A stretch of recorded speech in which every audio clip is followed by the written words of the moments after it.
یې کوو.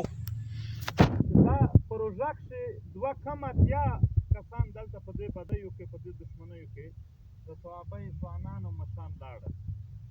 په دا وړو وړو مسلو کې په دا خاوره باندې په صحابه کې په دې اوس وختونو کې په پښتنو کې تر ټولو زیات مرګونه کړي.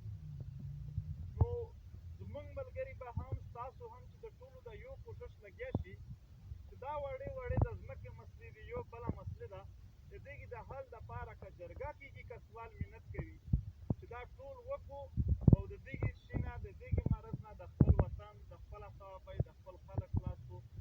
یوازې صحابۍ نه ټولو پښتنو به دا فعال کړي. دا د پرېږده چې نن پردي مو وژني خو خپل مسلمونه سره مړه کړو چې د دغې نه ځانونه وژنو.